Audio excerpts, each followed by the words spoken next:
Hi అండి. అందరికీ నమస్తే. నేను మీ తెలుగమ్మాయి లక్ష్మి. అందరూ ఎలా ఉన్నారు ఫ్రెండ్స్? బాగున్నారా? నేనైతే చాలా బాగున్నాను. మీరందరూ ఎలా ఉన్నారు అనేది కింద కామెంట్ సెక్షన్‌లో నాతో షేర్ చేసుకోవడం అస్సలు మర్చిపోవద్దు. లాస్ట్ వీడియోలో చెప్పాను కదండీ! కాశీ, ప్రయాగ్‌రాజ్ వెళ్తున్నాము అని. అండ్ ఇప్పుడైతే జర్నీ స్టార్ట్ అవుతుందనమాట.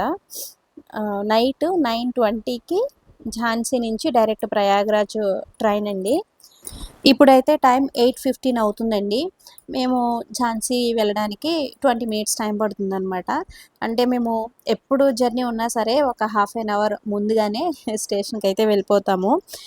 పిల్లలతో జర్నీ అంటే మనం ఒక అడుగు ముందుగానే ఉండాలి. సో, లేట్‌గా హడావిడిగా వెళ్ళడం కంటే కూడా ఒక హాఫ్ ఎన్ అవర్ ముందుగా వెళ్తే మనకు కూడా కొంచెం రిలాక్స్‌డ్‌గా ఉంటుందనమాట.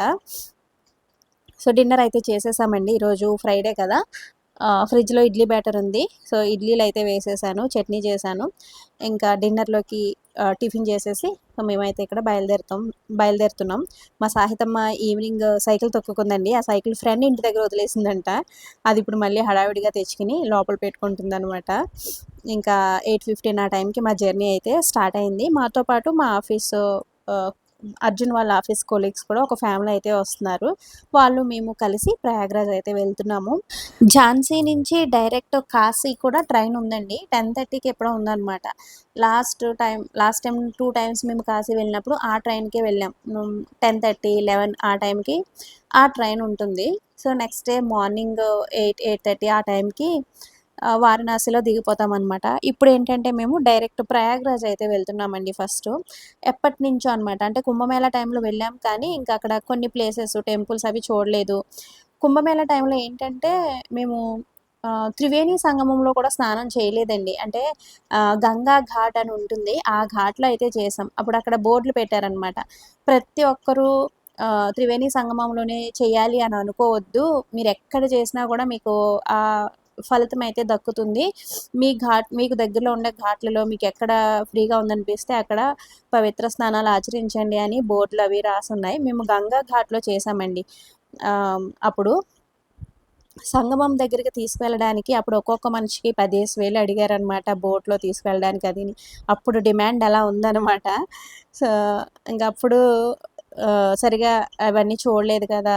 అన్నట్టు మరొక్కసారి వెళ్దాం అని అనుకున్నాము. వెళ్ళాలి అని ఎప్పటినుంచో అనుకుంటున్నాం. ఇంకా ఇన్ని రోజులకి కుదిరిందనమాట. సో, ఫస్ట్ అయితే ప్రయాగ్రాజ్ వెళ్తున్నాం. స్టేషన్‌కైతే వచ్చేసామండి. అండ్ కరెక్ట్ టైంకే ట్రైన్ అయితే కదిలిపోయింది. 9:20కి అనమాట ఇక్కడి నుంచి. కరెక్ట్ టైంకయితే ట్రైను మేమెళ్ళేసరికే ఉంది. ఎక్కిన 5 మినిట్స్‌కి కదిలిపోయిందనమాట. సో, మాతో పాటు ఇంకో ఫ్యామిలీ వచ్చారు కదండీ! వాళ్ళు ఇంటి దగ్గర ఫుడ్ ఏం ప్రిపేర్ చేసుకోలేదంట. వాళ్ళు పార్సిల్ అవి తీసుకున్నారనమాట ఒక చోట ఆగి. సో, దానికోసం మాకు కొంచెం లేట్ అయింది. ఒక 15 మినిట్స్ ముందు వచ్చి మేము ట్రైన్ ఎక్కి కూర్చున్న 10 మినిట్స్‌కి అనుకుంటా ట్రైన్ అయితే కదిలింది. ఇంకా వాళ్ళు ఫుడ్ తెచ్చుకున్నారు కదండీ! వాళ్ళకి ఎక్కువయిందంట. సాత్విక్ తింటారా అని అడిగితే ఇంకా కొంచెం వాళ్ళు తింటానన్నారు. ఇంక వాళ్ళిద్దరికైతే కొంచెం వెజ్ బిర్యానీ తినిపించేసాను. ఇంకిప్పుడు పడుకోవడమే. ఈ 2 డేస్ మాకు సరైన నిద్ర ఉండదు. చాలా అలసిపోతాం. అదంతా కూడా ముందుగానే ప్రిపేర్ అవుతానండి నేను. ఎందుకంటే ఆల్రెడీ 2 టైమ్స్ వెళ్ళాము గదా! సో, నాకు అనుభవం ఉందనమాట. సో, మా పిల్లలు గూడా వచ్చారు గాబట్టి ఇంకా వాళ్ళకి కూడా ఇలా తిరగడం ఇవన్నీ కూడా అలవాటయిపోయాయిలెండి. ఇంకా మేమెప్పుడు జర్నీ చేసినా సరే, మా సాత్విక్‌కి మాత్రం టికెట్ అయితే తీయమండి. వాడు భయపడతా ఉంటాడనమాట. అమ్మ నాకు టికెట్ తీయలేదు కదా! టీసీ వస్తారు. నన్నేమైనా అంటారేమో, నన్ను దింపేస్తారేమో అని భయపడతా ఉంటాడు.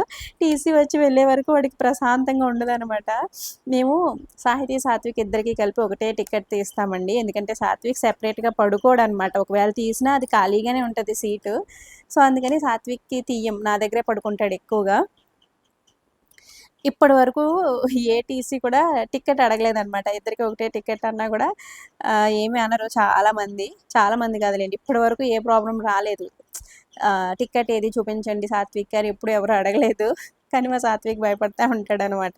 ఇకపై ఇంకా పెద్దవాళ్ళయ్యారు కాబట్టి సెపరేట్‌గా తీసేయాల్సిందే. లాస్ట్ టైమ్ నేను ఊరెళ్ళినప్పుడు మాత్రం సాత్విక్ ఇద్దరికీ సెపరేట్‌గా టికెట్స్ తీశారు. నేను లాస్ట్ టైమ్ ఊరు వెళ్ళినప్పుడు. కానీ సాత్విక్ అస్సలు ఆ సీట్‌లో పడుకోలేదు, కూర్చోలేదు గూడా. అది ఖాళీగానే ఉందండి. నేనే నైట్ టైమ్ ఎవరో ఇబ్బంది పడుతుంటే ఆర్ఏసీతో వాళ్ళని పడుకోమని చెప్పాననమాట. సాత్విక్ అయితే నా దగ్గరే పడుకున్నాడు. టికెట్ తీసినా కూడా అలా వేస్ట్ అయిపోతుందండి సాత్విక్కి. సో ఒంటరిగా పడుకోవడం భయం అనమాట సాత్విక్కి. నా దగ్గరే పడుకుంటాడు. సాత్విక్ని ఒంటరిగా పడుకోబెట్టడం కూడా భయమేనండి నాకు. ఎందుకంటే మధ్యలో మెలకువ వచ్చిందనుకోండి, నేను ఎక్కడున్నానా అని వెతుక్కుని వచ్చి అక్కడ పడుకుంటాడనమాట.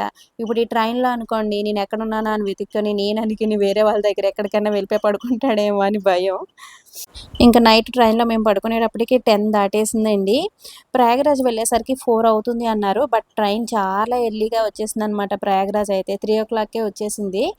ఇంక మేము 2:30కే లేచి కూర్చున్నాము.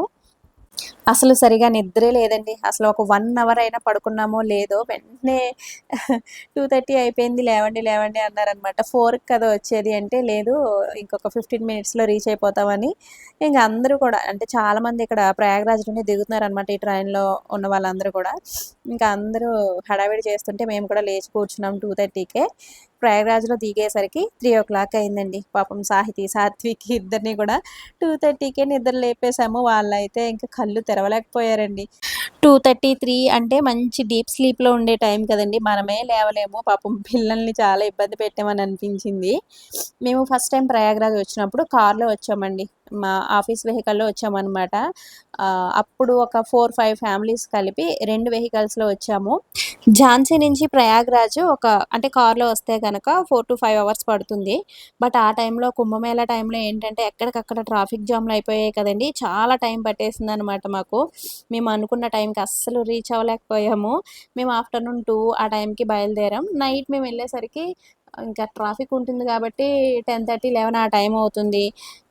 ఇంకా నెక్స్ట్ డే మార్నింగే లేచి స్నానం చేయాలి అని అనుకున్నాం గానీ, మేము వెళ్ళేసరికి నెక్స్ట్ డే మార్నింగ్ 10 అయిందండి. 9:30, 10 ఆ టైం అయిందనమాట. సో, అప్పుడంత రష్ ఉంది. సో, ఇప్పుడు ప్రయాగ్‌రాజ్ అసలు ఎంత ప్రశాంతంగా ఉందోనండి. కుంభమేళా టైంలో అసలు ఎక్కడ చూసినా జనాలే. ప్రయాగ్‌రాజ్‌లో అస్సలు అడుగు తీసి అడుగు వేయడానికి కూడా ఈ రైల్వే స్టేషన్‌లో కానీ, ఎక్కడ గూడా ఖాళీ లేదు. అంత క్రౌడ్ ఉంది. అండ్ ఇప్పుడు ప్రశాంతంగా ఉన్న ప్రయాగ్‌రాజ్‌ని చూస్తున్నాను. ఇంకా ఎర్లీ మార్నింగ్ గాబట్టి ఇంకా ప్రశాంతంగా ఉంది. ఇంకిక్కడ ఆటో అండి. మనం ప్రయాగరాజ్ కానీ, కాశీ గానీ ఎక్కడికి వెళ్ళినా ఆటో వాళ్ళు చాలా కాస్ట్ చెప్తారు. మీరు చూసుకోండి, బార్గెయిన్ చేయండి. ఈ ఆటో మాకు 500 చెప్పారనమాట. ఎక్కడికి ఆహ్, సంగమానికి తీసుకెళ్ళడానికి, ఘాట్ దగ్గరికి తీసుకెళ్ళడానికి 500 అడిగారండి. సో, మేము 200 ఇస్తాము అన్నాం. 250కి వచ్చారనమాట. ఫస్ట్ ఏంటంటే ఒక మంచి రూమ్ దగ్గరికైతే తీసుకువెళ్ళమన్నాం. జస్ట్ ఫ్రెష్ అవ్వడానికే. పిల్లలు బాత్రూమ్‌కి ఎళ్తారు కదండీ! బ్రష్ చేసుకొని వాష్‌రూమ్‌కి అవి వెళ్ళడం కోసం. సో, దానికోసం రూమ్ అయితే తీసుకున్నాం. సో, రూమ్‌కెళ్ళి బ్రష్ చేసేసి ఫ్రెష్ అయిపోయి ఇంక అక్కడి నుంచి బయలుదేరి ఆహ్, అదే ఆటోలో ఆయన వెయిట్ చేశారనమాట ఆటో ఆయన. మేము ఫ్రెష్ అయ్యే వరకు. సో, మళ్ళీ అదే ఆటోలో మేము సంగమానికైతే వెళ్ళిపోయాము. ఈ రూమ్‌కి 1 అవర్‌కి తీసుకున్నామనమాట. 1 అవర్‌కి ఫ్రెష్ అవ్వడానికి మాకు 500 అయితే చార్జ్ చేశారనమాట. ఇంకా ఆ టైంలో వాళ్ళు ఎంత అడిగితే అంత ఇవ్వాల్సిందే కదండీ! ఇంకా కిందకొచ్చిన తర్వాత అర్జున్ అయితే మాతో పాటు వచ్చిన వాళ్ళు వేడివేడిగా ఒక టీ అయితే తాగారనమాట. సో, నేను తాగలేదు.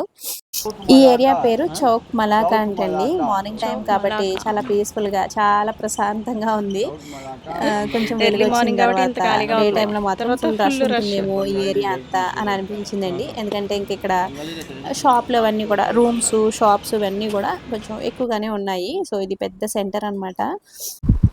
ప్రయాగ్రాజ్ అనేది భారతదేశంలో అత్యంత ప్రాచీన పవిత్ర నగరాల్లో ఒకటండి. గంగా, యమున, సరస్వతి నదులు కలిసే త్రివేణి సంగమం ఇక్కడే ఉంది. అందుకే ఈ నగరానికి వేల సంవత్సరాలుగా ప్రత్యేకమైన ఆధ్యాత్మిక ప్రాధాన్యం ఉందన్నమాట. ప్రతి 12 సంవత్సరాలకి జరిగే పూర్ణ కుంభమేళ, ప్రతి 6 సంవత్సరాలకి ఒకసారి జరిగే అర్ధ కుంభమేళ, ప్రతి 144 సంవత్సరాలకి జరిగే మహాకుంభమేళాకు కారణంగా ప్రపంచ నలుమూలల నుంచి కోట్లాది మంది భక్తులు ఇక్కడికొచ్చి చేరుకుంటారు. ఇంత పెద్ద సంఖ్యలో భక్తులు సౌకర్యంగా రావడానికి, వెళ్ళడానికి ఇటీవల సంవత్సరాల్లో ప్రయాగరాజ్‌లో అనేక అభివృద్ధి పనులు జరిగాయండి. నగరంలోని ప్రధాన రహదారులను వెడల్పు చేశారు. కొత్త ఫ్లైఓవర్లు, మెరుగైన డ్రైనేజీ, తాగునీటి సదుపాయాలు, వీధి దీపాలు, పార్కింగ్ ప్రదేశాలు, ప్రజా మరుగుదొడ్లు, భద్రతా ఏర్పాట్లు వంటి ఎన్నో సౌకర్యాల్ని ఇక్కడ అభివృద్ధి చేశారనమాట. కుంభమేళా సమయంలో తాత్కాలికంగా ఒక పెద్ద టెంట్ సిటీని కూడా ఇక్కడ ఏర్పాటు చేశారండి. లక్షలాది మంది భక్తులు ఉండడానికి, తినడానికి, వైద్య సేవలు అందించడానికి ప్రత్యేక ఏర్పాట్లు చేశారనమాట. కుంభమేళా టైంలో మేము కార్‌లో వచ్చామని చెప్పాం కదండీ! అయితే కార్ ఎక్కడో ఆపేశారనమాట. ఫుల్ ట్రాఫిక్ జామ్ అండి. ఇప్పుడు మీరు చూస్తున్నదంతా కూడా ఫుల్ వెహికల్స్‌తో నిండిపోయి ఉన్నాయన్నమాట రోడ్లన్నీ కూడా. అతి పెద్ద భారీ ట్రాఫిక్ జామ్ అయిందనమాట. ఇంకా కార్‌లో దిగిపోయి ఇదంతా కూడా మేము నడుచుకుంటూ వెళ్ళామండి. మార్నింగ్ 6కి నడక స్టార్ట్ చేశాము. మేము గంగా ఘాట్‌కొచ్చేసరికి ఆఫ్టర్‌నూన్ ఆహ్, 12:30 దగ్గర దగ్గర 1 ఆ టైం అయిందనమాట. అప్పుడు మేము కుంభమేళా స్నానం అయితే చేశాము. పిల్లలు కూడా అండి పాపం సాహితీ, సాత్విక్ కూడా మార్నింగ్ నుంచి ఈవినింగ్ వరకు కూడా ఏమీ తినకుండా అట్లా నడుస్తూనే ఉన్నాం. మధ్య మధ్యలో చెరుకు రసాలు, జ్యూస్‌లు అవి తాగాం కానీ తినడానికి మాత్రం ఏం దొరకలేదనమాట. మీకు స్టార్టింగ్‌లో ఒక బ్రిడ్జ్ కనిపించింది కదండీ! ఆ బ్రిడ్జ్ దాటవలసి ఉంది. ఆ బ్రిడ్జ్ పైన అసలు ఎంత జనం జామ్ అయిపోయారంటే ఎవ్వరైనా ఒక్కళ్ళు కింద పడినా తొక్కిసలాట జరిగి చాలా ప్రమాదం జరిగేదండి. సో, అంత క్రౌడ్‌లో మేము అప్పుడు కుంభమేళా స్నానం అయితే చేశామనమాట. ఆ శివయ్యని తలుచుకుంటూ చాలా సేఫ్‌గా అయితే కుంభమేళా స్నానం చేసి ఇంటికి చేరుకున్నాము. ఇంకా మేము ఆటోలో ఇవన్నీ చూస్తూ అవంతా గుర్తు చేసుకుంటున్నాం అనమాట అర్జున్ నేను. ఇటు నుంచే మనం నడుచుకుంటూ వెళ్ళాం కదా అని. ఇప్పుడు ఈ రోడ్లన్నీ కూడా ఎంత ప్రశాంతంగా ఉన్నాయో, ఇంకా మార్నింగ్ టైం కదండీ! చాలా ప్రశాంతంగా, పీస్‌ఫుల్‌గా ఉందనమాట ప్రయాగ్‌రాజ్ అయితే. కుంభమేళా టైంలో అస్సలు అడుగు తీసి అడుగు వేయడానికి కూడా ఖాళీ లేదనమాట. అంత క్రౌడు, అంత జనం అయితే ఉన్నారు. సో, ఇంకా సంగం ఘాట్ దగ్గరికైతే వచ్చేసామండి. అప్పుడు కుంభమేళా టైంలో ఏంటంటే, ఈ ఘాట్ అవి ఎక్కడ ఏంటి అనేది జనాలకి అంతగా ఐడియా లేకపోవడం వల్ల, అందరూ ఒకే చోటకి అంటే అందరూ ఎటు వెళ్తారో అటే వెళ్ళిపోవడం వల్ల, అందరూ కూడా ఒకే చోట జామ్ అయిపోవడం, తొక్కిసలాటలు ఇవన్నీ కూడా అప్పట్లో జరిగాయన్నమాట. సో, ఇంకా ఘాట్ దగ్గరికైతే వచ్చేసాము. మేము రైల్వే స్టేషన్‌లో ఆటో అంటే ట్రైన్ దిగిన తర్వాత ఆటో ఆయన్ని మాట్లాడుకున్నాము. మనకి సంగం ఘాట్ దగ్గరికి తీసుకురావడానికి 200 రూపీస్ తీసుకున్నారు. ఇంకా ఆయనే ఏమన్నారంటే, "ఇక్కడ మీరేమైనా టెంపుల్స్ చూడాలన్నా కూడా నేను చూపిస్తాను. నాకు ఎంతో కొంత ఇవ్వండి" అని అన్నారు. అంటే 1000 రూపీస్ ఎంతో అడిగారనమాట. మేమైతే 400 రూపీస్ అంటే ఇప్పుడు స్నానం అయిపోయిన తర్వాత బడే హనుమాన్ టెంపుల్ ఉంటుంది. నాగవాసుకి టెంపుల్ ఉంటుంది మెయిన్‌గా. అవి 2 చూద్దాం అని అనుకున్నాం. ఎందుకంటే మాకు ఇంకా టైం లేదండి. ఇక్కడ సంగమ స్నానం చేసిన తర్వాత మళ్ళీ మేము కాశీ ట్రైన్ ఉంది మాకు 9:30కి. ఇంకా ఆ ట్రైన్ టైంకి మేము స్టేషన్‌కి అయితే వెళ్ళిపోవాలనమాట. అందుకని సంగమ స్నానం చేసిన తర్వాత నాగవాసుకి టెంపుల్, బడే హనుమాన్ టెంపుల్ చూడాలి. ఆ 2 టెంపుల్స్ చూపించడానికి 400 కి మాట్లాడుకున్నాం మేము. ఆయన 800 ఎంతో అడిగినట్టున్నారండి.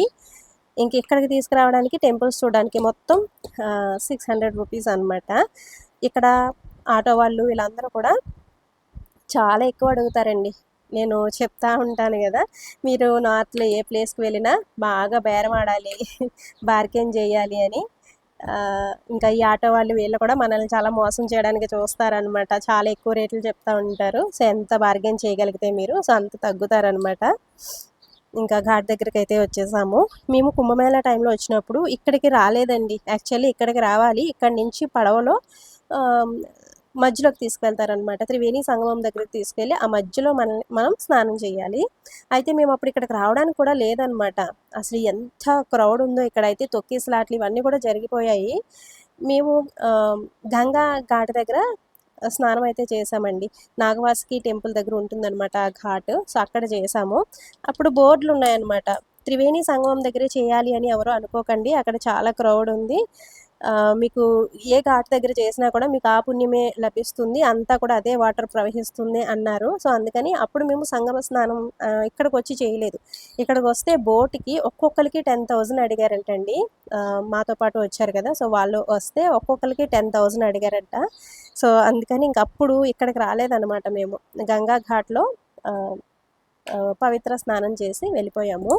ఇంకా ఘాట్ దగ్గరికొచ్చిన తర్వాత అండి ఇక్కడ గూడా మనం చాలా జాగ్రత్తగా ఉండాలనమాట. మనం ఇక్కడికి రాగానే మన చుట్టూ ఒక నలుగురు, ఐదుగురు వచ్చి చేరిపోతారు. ఒకరు పంతులండి. 10,000 ఇస్తే మీకు అన్ని పూజలు చేయించేస్తాము అని మనతో మాట్లాడతారనమాట. వద్దు వద్దు అన్నా సరే మన వెనకాల తిరుగుతూ ఉంటారు. ఇంక ఈ పువ్వులు అమ్మేవాళ్ళు వీళ్ళు ఉంటారు కదండి, వీళ్ళు కూడా మన వెనకాలే తిరుగుతూ ఉంటారనమాట. ఇవి తీసుకునే వరకు వదిలిపెట్టలేదండి. ఇంకా ఒకటైతే తీసుకున్నాం, గంగా యమున సరస్వతికి అవి పువ్వులు, అందులో గరిక అవన్నీ ఉన్నాయన్నమాట.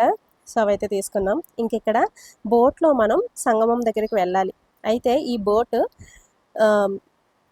వాళ్ళు కూడా మనకి చాలా ఎక్కువ కాస్ట్ చెప్తారు. మనం మాట్లాడుకోవాలండి, బార్గెన్ చేయాలి. మాకైతే 5000 అడిగారనమాట మేమందరం అక్కడికి వెళ్ళడానికి. ఇప్పుడు అసలు క్రౌడే లేదు, అంత ఎక్కువ జనమే లేరు అసలు, అయినా సరే 5000 అడిగారు. ఇంకొంచెం ముందుకు వెళ్ళామండి మేము, అక్కడైతే మనిషికి 200 రూపీస్ తీసుకుంటున్నారనమాట సంగమం దగ్గరికి తీసుకువెళ్ళడానికి. అయితే ఆ బోటు ఫుల్ అయిపోయింది మేము వెళ్ళేసరికి, ఇంకా మేము మాత్రమే ఉన్నామండి. 2000కి మాట్లాడుకుని మేము సంగమం దగ్గరికి వెళ్ళాం. ఇంకా 2000 కంటే తక్కువ తీసుకువెళ్ళము అన్నారు. ఇంకా మాకు కూడా టైం లేదు కదండి, ఫాస్ట్గా ఇక్కడ నుంచి మేము స్నానం చేసి మళ్ళీ రైల్వే స్టేషన్కి అవి వెళ్ళాలి కదా. సో అందుకని ఎక్కువ టైం వేస్ట్ చేయకుండా ఒక 2000 రూపీస్ ఇచ్చి మేమైతే సంగమ స్నానానికి అయితే వెళ్తున్నాం అనమాట. చూసారు కదా ఎన్ని బోట్లు ఉన్నాయో. వీళ్ళు ఈ బోటు వాళ్ళందరూ కూడా కుంభమేళా టైంలో బాగా సంపాదించుకున్నారంటండి. బోటు వాళ్ళు కొంతమంది కోటీశ్వర్లు కూడా అయిపోయారంట. ఎందుకంటే ఆ టైంలో వీళ్ళకి మంచి గిరాకీ అనమాట. ఒక్కొక్క మనిషికి 10,000 రూపాయలు అప్పట్లో ఛార్జ్ చేశారు అని అనుకున్నారనమాట. అది ఎంతవరకు నిజం ఏంటి అనేది, అంటే ఛార్జ్ చేశారు అనేది నిజమే, కోటీశ్వర్లు అయ్యారు అనేది నిజమో కాదో నాకు తెలియదు, కానీ అప్పుడు అనుకున్నారనమాట. టీవీల్లో వాటిల్లో కూడా వచ్చాయి. ఇంక ఇక్కడ మేమైతే బోట్ ఎక్కి కూర్చున్నామండి. ఎర్లీ మార్నింగ్ బోట్ జర్నీ కదా, అసలు ఎంత బాగుందో, ఎంత పీస్ఫుల్గా ఉందో. ఆ గంగా యమున సరస్వతిని, ఆ శివయ్యని స్మరించుకుంటూ ఇక్కడ బోట్ జర్నీ అయితే స్టార్ట్ చేశాము.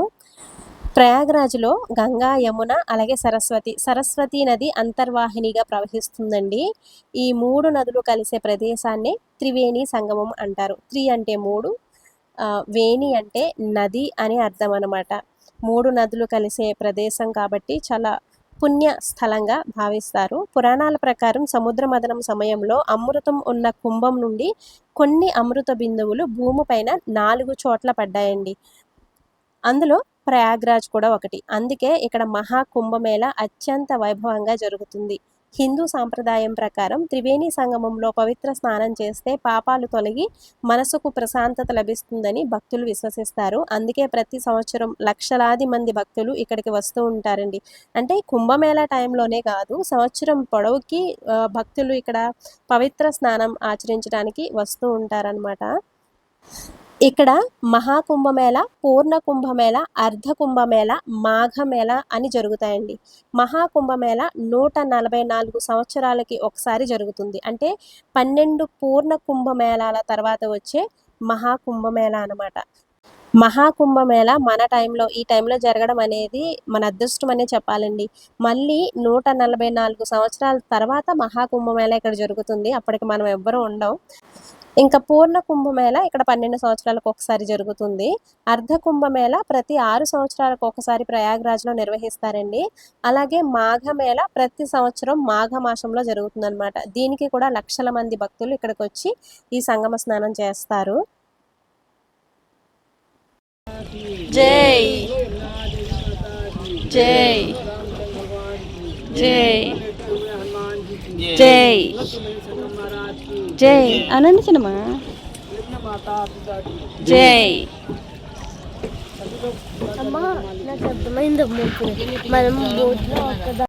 ఇక్కడ సంగమ స్నానం సూర్యోదయం అవుతున్నప్పుడు చేస్తే చాలా మంచిదండి. అదే టైంకి మేము ఇక్కడికి వచ్చాము, చాలా హ్యాపీ అనిపించింది. ఆ సూర్యోదయం అవుతున్నప్పుడే మేము ఇక్కడ త్రివేణి సంగమ స్నానం అయితే చేసామన్నమాట. ఈ బోట్లో తీసుకువెళ్తున్న ఆయన ఇక్కడ అన్నీ చెప్తున్నారనమాట, ఇక్కడ విశేషాలన్నీ కూడా చెప్తున్నారు. కాకపోతే హిందీలో చెప్తున్నారనమాట, నాకు పెద్దగా అర్థం అవ్వలేదు. ఇక్కడ మన తెలుగు వాళ్ళు కూడా ఉంటారండి, పంతులు అవి మన తెలుగు వాళ్ళు కావాలన్నా కూడా ఉంటారు. అయితే ఇప్పుడు క్రౌడ్ ఎక్కువగా లేదు కాబట్టి హిందీ వాళ్ళే ఉన్నారు. ఈ త్రివేణి సంగమంలో చనిపోయిన వారికి పిండ ప్రదానాలు చేస్తే వాళ్ళ ఆత్మకి శాంతి చేకూరుతుంది. అలాగే వంశవృద్ధి కూడా అండి. చాలా మంచిదనమాట ఇక్కడ పిండ ప్రదానాలు చేస్తే.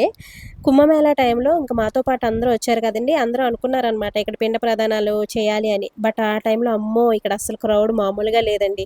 అసలు స్నానం చేయడానికే చాలా కష్టపడ్డాం. ఇంకా అవన్నీ చేసేంత టైం అప్పుడు లేదు. మాకు దొరకలేదనమాట. ఇంకా ఇప్పుడు కూడా ఇంక అంత టైం లేదు. వేణిదానం అని అది చేయించుకుందాం, ఆ పూజ చేయించుకుందామని నేను, అర్జున్ అనుకున్నామండి. బట్ ఇక్కడ పంతులు నాకు నచ్చలేదు. ఆయనేంటంటే మనకి కొంతమంది ఏంటంటే డబ్బుల గురించి కాకుండా శాస్త్రోక్తంగా మంచిగా పూజ చేయడానికి చూస్తారు. బట్ ఇక్కడ నేను చూసింది ఏంటంటే కొంతమంది డబ్బే ప్రధానంగా ఉన్నారనమాట. సో, డబ్బు కోసమే పూజలు అన్నట్టున్నారు. సో, అందుకని నాకు ఇక్కడ ఇంకా ఎటువంటి పూజ చేయించుకోవాలి అని అనిపించలేదు. ఇక్కడ వేణిదానం పూజని చేస్తారండి. ఈ వేణిదానం ఓన్లీ ప్రయాగ్‌రాజ్‌లో త్రివేణి సంగమంలో మాత్రమే జరిగే ఒక ప్రత్యేకమైన పూజ అనమాట. భర్త భార్యని ఎడమ తొడపై కూర్చోబెట్టుకొని ఆమెకి జడ వేసి, ఆ జడ లాస్ట్‌లో ఒక వెంట్రుకల్ని ఒక 3 కత్తుల కింద కట్ చేసి అది త్రివేణి సంగమంలో కలుపుతారనమాట. ఇలా చేయటం వల్ల, ఈ వేణిదానం చేయటం వల్ల భార్యాభర్తలు జన్మ జన్మలకి కలిసుంటారు అని, అలాగే ఆడవాళ్ళకి వైధవ్యం రాదు అని, అన్యోన్యత కోసం కూడా ఈ వేణిదానం పూజ అనేది చేస్తారనమాట. ఇంకా వెళ్ళాం కదా! వేణిదానం అయితే ఖచ్చితంగా చేయించుకోవాలి అని అనుకున్నాం గానీ, మాకు సరైన పంతులు దొరకలేదండి. సో, లేదంటే చేయించుకునేవాళ్ళం. అప్పటికి వేణిదానం పూజ చేయించుకుందాము అని ఎంత తీసుకుంటారో అని అడిగామండి. 5000 చెప్పారు. అంటే ఇంకా వీళ్ళకి డబ్బే ప్రధానం అనమాట కొంతమందికిక్కడ. ఇంకా వాళ్ళు చెప్పిన దాన్ని బట్టి ఇంకా వద్దులే చేయించుకోకూడదని అనుకున్నాం. తర్వాత మేము వచ్చేస్తున్న టైంలో 1000 రూపీస్‌కి చేస్తాము అని అన్నారు. ఇంక మాకు చేయించుకోవాలని అనిపించలేదండి. మన తెలుగు వాళ్ళు ఉంటే గనక, మన తెలుగు పంతులు ఉంటే గనక చేయించుకుందాం అని అనుకున్నాము కానీ ఇంకా చేయించుకోలేదనమాట వేణిదానం పూజ కూడా.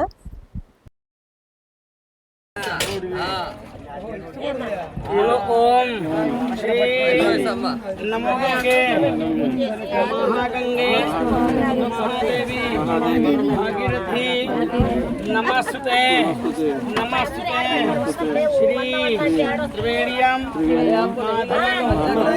ఓమం భరద్వాజం మాయాదేవి ఆస్థాపితం తేన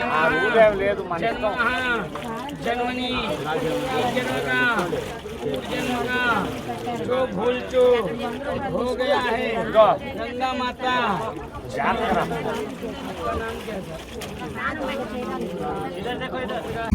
ఇంకిక్కడ 3 కొబ్బరికాయలు ప్లేట్‌లో పెట్టి, అంటే గంగా, యమున, సరస్వతికి 3 నదులకి 3 కొబ్బరికాయలతో పూజ చేస్తారనమాట. సంగమ పూజ అనమాట ఇది. ఇది కూడా ఇక్కడ అందరూ చేయించుకోలేదులెండి. అండ్ మేమేంటంటే ఇంకా మళ్ళీ వస్తామా, ఇదైనా చేయించుకుందాం అన్నట్టు చేయించుకున్నాము. సో, దీనికేంటంటే ఒక 200 ఏమో తీసుకున్నట్టున్నారు. సో, మీరు ఇంకా ఇక్కడికొచ్చిన తర్వాత సంగమ స్నానం మనస్ఫూర్తిగా భక్తితో చేసి వెళ్ళండి.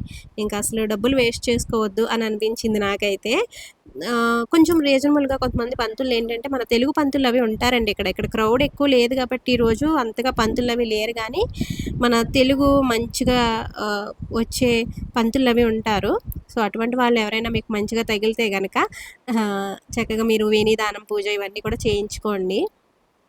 ఇక్కడ మనం వేణిదానం పూజ చేస్తే పిండ ప్రదానాలు చేయకూడదు. పిండ ప్రదానాలు పెడితే గనక వేణిదానం పూజ చేయించుకోకూడదండి. అది కూడా మీరు గుర్తుపెట్టుకోండి.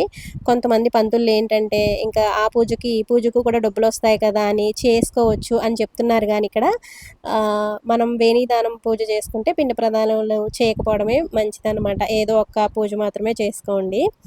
ఇక్కడ సంగమ స్నానం ఈ విధంగా నది మధ్యలోకి తీసుకొస్తారనమాట. 2 పడవలకి ఇలాగ కర్రలు కట్టి కింద ఒక చెక్కేస్తారనమాట మనం నిలబడడానికి. ఆ మధ్యలో మనం స్నానం అయితే చేయాలి. ఒక పక్కన సూర్యోదయం అవుతుందండి. ఆ సూర్యోదయం అయ్యే టైంకి ఈ విధంగా సంగమ స్నానం చేయడం అనేది కోటి జన్మల పుణ్యఫలంగా అనిపించింది నాకు. మనసుకి ఒక రకమైన తృప్తండి. అది మాటల్లో చెప్పలేమనమాట. స్నానం చేస్తున్నప్పుడు అసలు ఎంత ఆనందమో. చాలా చాలా హ్యాపీ అనిపించింది. నేను నార్త్ రాకముందు నాకసలు ఈ ప్రయాగ్‌రాజ్ ఎక్కడ ఉంటుంది ఏంటి ఇక్కడ ఏంటి స్పెషాలిటీ అనేది కూడా నాకు అస్సలు తెలియదండి. నార్త్ వచ్చిన తర్వాత అసలు ఎన్ని పవిత్రమైన పుణ్యస్థానాలని నేను దర్శించుకున్నానో. ఇంకక్కడ ఈ త్రివేణి సంగమ స్నానం చేయటం, అలాగే కాశీపట్నాన్ని దర్శించుకోవడం, శ్రీకృష్ణుడి జన్మస్థలాన్ని చూడడం, ఇవన్నీ కూడా నేను నా పూర్వజన్మ సుకృతంగా భావిస్తున్నాను. ఇంకా ముఖ్యంగా సాహితీ సాత్విక్ అండి, ఇద్దరు అతి చిన్న వయసులోనే కాశీని 3 సార్లు దర్శించుకున్నారు. సంగమ స్నానం రెండోసారి అనమాట ఇది. ప్రయాగ్రాజ్ కుంభమేళా టైంలో రావడం, మళ్ళీ ఇప్పుడు రావడం, వాళ్ళు చిన్న వయసులోనే చాలా దర్శనీయ ప్రదేశాలను అయితే చూసారనమాట. నా దృష్టిలో వాళ్ళిద్దరూ చాలా చాలా చాలా చాలా లక్కీ అండి. ఈ వీడియోస్ అన్నీ కూడా సాహితీ సాత్విక్ ఇద్దరికి మోస్ట్ మెమరబుల్ వీడియోస్ అవుతాయండి. సో నార్త్లో ఉన్నప్పుడు మేము దర్శించుకున్న ప్రదేశాలన్నీ కూడా నేను ఈ విధంగా వీడియోస్ తీసి పెట్టడం మాకు లైఫ్లో ఎప్పుడైనా చూసుకున్నప్పుడు చాలా హ్యాపీ అనిపిస్తుంది. ఇంకా త్రివేణి సంగమ స్నానం అయితే అయిపోయిందండి. ఇంకెక్కడ 2 బోట్లలో మన తెలుగు వాళ్ళు వచ్చారు. వీళ్ళు శ్రీకాకుళం సైడ్ అటు సైడ్ నుంచి వచ్చినట్టున్నారు. నేను చాలా మంచిగా మాట్లాడారనమాట అందరూ కూడా. ఇంకా అందరం కలిసి ఇక్కడ సంగమ స్నానం అయితే చేసేసాము. ఇక్కడ ప్రవహించే గంగా, యమున, సరస్వతి నదుల ప్రత్యేకత ఏంటో చెప్తానండి. గంగా నది పవిత్రతకి ప్రతీక, యమున నది భక్తి ప్రేమకు ప్రతీక, సరస్వతి నది జ్ఞానానికి ప్రతీక. ఇది భూగర్భంలో ప్రవహిస్తుందని హిందూ సాంప్రదాయం చెబుతుంది. హిందూ విశ్వాసం ప్రకారం సంగమంలో స్నానం చేస్తే పాపాలు తొలగి మనసు పవిత్రమవుతుందని నమ్ముతారండి. సంగమ స్నానం చేసి పితృదేవతలకు తర్పణం చేస్తే వారికి శాంతి లభిస్తుందని, మనకి పుణ్యం కలుగుతుందని విశ్వసిస్తారు. ఈ పవిత్ర సంగమ స్నానం చేయడం నిజంగా మా జీవితంలో ఒక మధురమైన మరపురాని జ్ఞాపకంగా మిగిలిపోతుందండి. జీవితంలో ఒక్కసారైనా సరే ప్రయాగ్రాజ్ త్రివేణి సంగమాన్ని దర్శించి ఈ పవిత్ర స్నానం చేసే అవకాశం ప్రతి ఒక్కరికి రావాలి అని మనస్ఫూర్తిగా కోరుకుంటున్నాను. ఇంకా సంగమ స్నానం చేసేసిన తర్వాత మమ్మల్ని తీసుకొచ్చిన బోట్ ఆయన మమ్మల్ని కొన్ని వీడియోస్ ఫొటోస్ తీశారనమాట ఇక్కడ.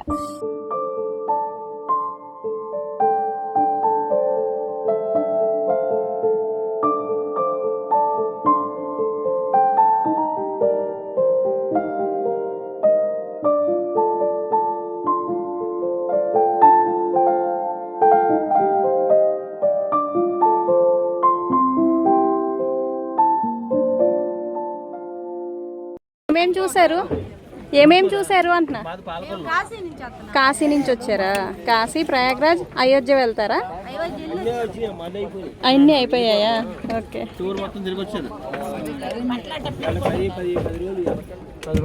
10 రోజుల టూర్.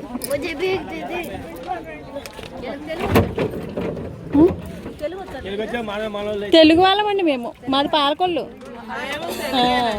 అదే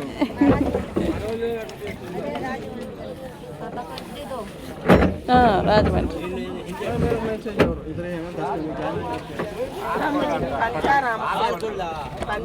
సంగమ స్నానం చేసి ఆ గంగా యమున సరస్వతికి మనస్ఫూర్తిగా నమస్కారం చేసుకుని చాలా ఆనందంగా ఘాట్కి అయితే తిరిగి వెళ్తున్నాము. వెళ్ళిన తర్వాత ఇక్కడ 2 టెంపుల్స్, ముఖ్యంగా బడే హనుమాన్ టెంపుల్ అలాగే నాగవాసుకి టెంపుల్ని దర్శించుకుంటాము. ఇక్కడ నుంచి మళ్ళీ ఎక్కడికి వెళ్ళాము ఏంటి అనేది నెక్స్ట్ వీడియోలో అయితే అప్లోడ్ చేస్తాను. ఈ వీడియో చాలా లాంగ్ అయిపోయింది కదండి ఇప్పటికే. సో ఇందులోనే పెట్టేస్తే చూడడానికి మీకు కూడా బోర్ అనిపిస్తుంది. సో నెక్స్ట్ వీడియోలో ఎక్కడికి వెళ్ళాము అనేది చూపిస్తాను.